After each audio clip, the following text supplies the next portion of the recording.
Ang init po talaga, grabe. Uhuh. So ngayon Friday na naman at anong araw ngayon?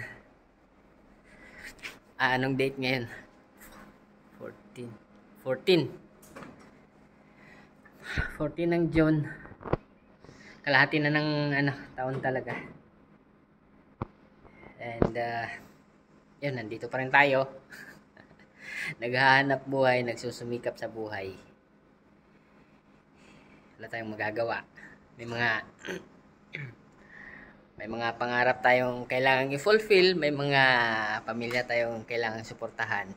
Lalo na pag-aaral ng mga bata, yung needs ng mga bata. And ayun.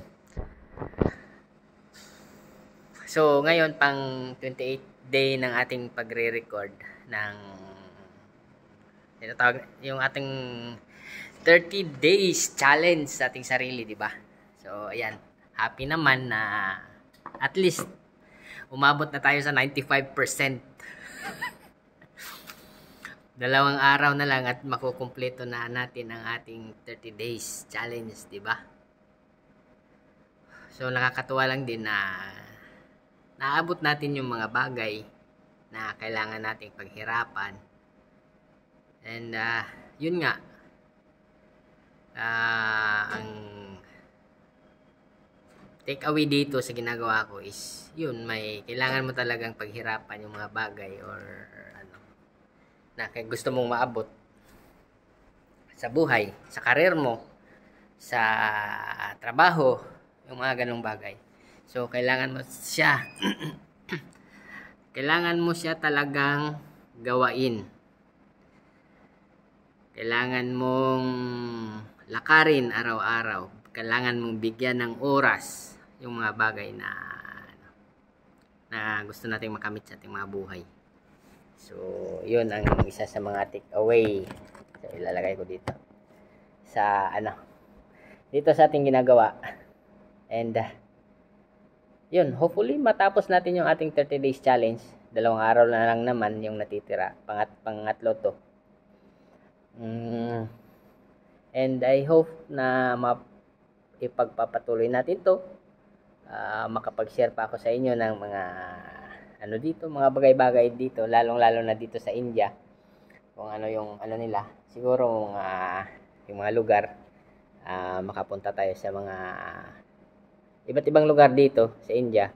Hindi man araw-araw kasi nga alam naman natin na may trabaho tayo.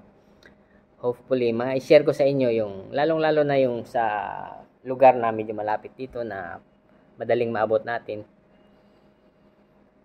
Ma-share ko sa inyo yung doon sa city, sa Kolkata. May mga areas naman doon na magaganda or kailangan i-explore na makapagbigay din sa inyo ng information at mabigyan din kayo ng idea kung ano talaga yung meron dito sa lugar na to, sa culture nila, sa religion nila. So, ayun, siguro, yun ang mga natin pagkatapos nitong ating 30 days challenge. And sana palagi kayong magsusubaybay sa ating ginagawa. Welcome yung mga excuse me. Welcome yung mga comment nyo, mga suggestions nyo. Open ako dyan. And I will be so happy kung kayo, makipag-interact kayo, comment, private message kung gusto nyo, para masagot ko yung mga katanungan na nasa isip nyo or yung mga suggestion nyo na sasabihin. Titingnan natin kung kakayanin natin gawin. Dahil nga siguro pag mangyayari pag magfo-focus tayo sa pag-share ng mga lugar dito, so ang mangyayari nun is every week yung natin kasi may trabaho tayo, weekdays, Monday to Saturday yung trabaho. So ang magiging vacant na oras natin is Sundays lang. So ayun. So ang may expect natin is yun, every Sundays or every Mondays, mayroon tayong bagong video na mai-share sa inyo.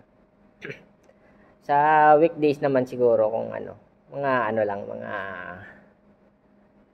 kunting kwentuhan lang dito sa opisina or doon sa bahay, kung ano pong pwedeng mapag-usapan. Kaya, kung may mga gusto kayong malaman, gusto kayong itanong sa akin, sa trabaho, sa buhay ko, or sa lugar dito, comment lang kayo. Comment lang kayo. At we'll be happy to share some information at sasagutin natin ang inyong mga tanong. So, ngayon, ito yung pang 28 days na sa ating 30 days challenge, and yun, happy. I'm very happy na nakaabot tayo sa 28 days. Kahit man minsan medyo tinatamad tayo, minsan na may mga times na hindi natin gustong mag-record, pero pinipilit natin gawin kasi nga may gusto tayong maabot, may gusto tayong matapos. So, ayun. So, sana happy kayo sa pakikinig. At dito na lang muna natin tatapusin yung ating munting kwentuhan. At nandito na naman tayo sa office, trabaho na naman. At yun, medyo busy tayo ngayon, medyo mainit ang panahon kahit nasa loob na ako ng on na yung aircon, mainit pa rin. Sobrang init talaga ngayon dito kasi mataas yung humidity dito sa India. Dito sa Kolkata kasi malayo tayo sa dagat. At yun, ano pa ba? So, hanggang sa susunod na kwentuhan natin, may ikling kwentuhan. At yun, comment lang kayo, magtanong kayo kung ano yung gusto nyong itanong.